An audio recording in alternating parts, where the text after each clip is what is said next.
Και τώρα θα σας δείξουμε το λουτράκι από ψηλά.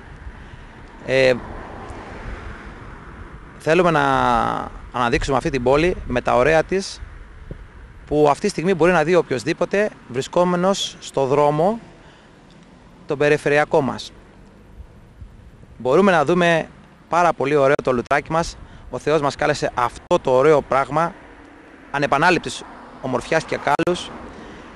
Είμαστε το πέρασμα όλων για να πάνε στην Πελοπόννησο.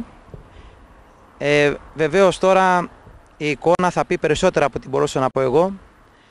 Από κάτω βρίσκονται οι πηγές, οι αματικές μας. Βρίσκεται το νερό του Λουτρακίου.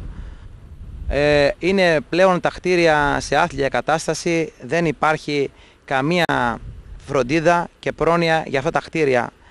Το ένα, το μοναδικό που έχουμε από τα πολλά και σπάνιο, είναι το νερό μας. Το ιαματικό νερό που μπορεί να γίνει πλέον πόλος έλξης. Να έχουμε αυτό σαν δώρη. Να μπορέσουμε να βγούμε και εμείς από αυτό το μεγάλο μας πρόβλημα. Αυτή τη στιγμή είμαστε στο περιφερειακό, πάλι λέμε, και σας δείχνουμε την πόλη από ψηλά. Η πόλη αυτή δεν έχει καθόλου σχέδιο. Δεν θυμίζει καμία πόλη σύγχρονη που γνωρίζουμε. Αυτή η πόλη είναι ένα μικρό χωριουδάκι που φαίνεται πολύ καλά ότι τα συμφέροντα μερικών έχουν πλέον βγάζουν άκρη πλέον, ότι δεν μπορεί αυτή η πόλη να έχει αυτή την εικόνα. Ο ξένος που μπαίνει στην πόλη μας δεν μπορεί να καταλάβει τι είναι το λουτράκι. Στην είσοδο δεν υπάρχει καμία πληροφορία το τι υπάρχει στο λουτράκι. Το νερό του, οι παραλίες, το βουνό και βεβαίως εμείς όλοι που θέλουμε να κάνουμε πλέον το λουτράκι γνωστό, γιατί η δουλειά στο λουτράκι αυτή τη στιγμή δεν περισσεύει για κανέναν.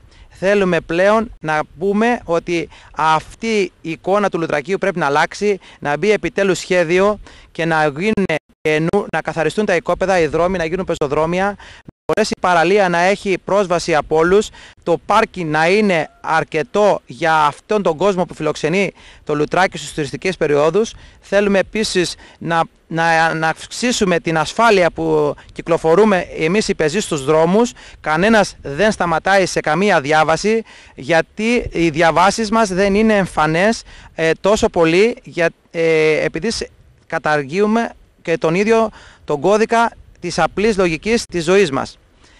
Θέλουμε να πούμε βεβαίως ότι σε αυτό το μπετό μέσα που έπεσε από πολλούς καιρούς δεν έχουμε κάνει το παραμικρό βελτίωση. Ευτυχώς που υπάρχει και ένας άνθρωπος ονόματι Μάνος Μαυρογόνατος, που έχει σταματήσει αυτή την άναρχη δόμηση και του χρωστάμε μεγάλη ευγνωμοσύνη όλοι στο Λουτράκι. Όμως πρέπει να βάλουμε πάλι τις δυνάμεις μας, να βγουν κάποιοι άνθρωποι που γνωρίζουν από σχέδια και από πόλεις, χωρίς συμφέροντα, να δημιουργηθεί η καινούργια πόλη. Παντελής έλλειψη, πού βρίσκεται η παραλία στο Λουτράκι, δεν γνωρίζει κανένας πού είναι η παραλία όταν έρθει στο Λουτράκι, δεν υπάρχει καμία πινακίδα να το πληροφορεί, και επίσης να διαφημίζεται το κάλος της ότι έχει βραβευτεί επανελειμμένα για την καθαρότητά της. Η πόλη μας έχει βιολογικό, όλα τα σημεία όμως δεν έχουν βιολογικό. Υπάρχουν σημεία που είναι κάτω από την πέψη και ξέρετε εσείς ότι δεν υπάρχει αποκτευτικό. Έχουν γίνει καινούρια κτίρια και έχουμε ακόμα βόθρους. Σας πληροφορώ ότι ο δρόμος, ο κεντρικός μας, είναι ήδη σε καλή πορεία, αλλά οι γραμμές που υπάρχουν μέσα στο Λουτράκι μπορούσε να γίνει ένας καινούριος δρόμος, χωρίς να χάσει το ΟΣΕ το δικαίωμά του να ξανακάνει ή οποιαδήποτε άλλο είδος συγκοινωνίας.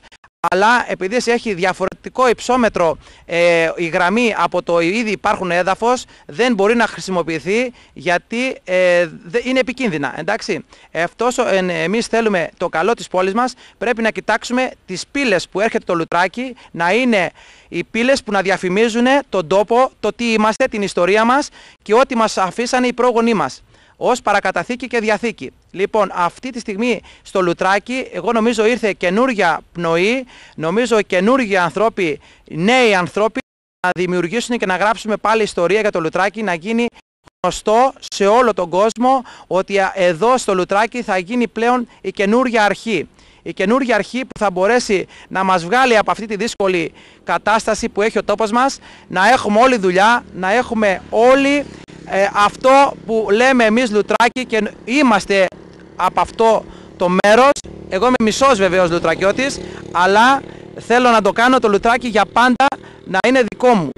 Και εφόσον δεν μπορούμε να στηριχτούμε πλέον σε καθενός το συμφέρον όλων είναι το συμφέρον το δικό μας. Αυτή τη στιγμή, αν το Λουτράκι μπορεί να συγκεντρωθεί και να συμπληρώσει τις δυνάμεις του σε μερικά πρόσωπα, να μπορέσει να κάνει την αλλαγή, γιατί δεν θα υπάρχει πλέον λύση, δεν θα υπάρχει δουλειά, δεν θα υπάρχει τίποτα.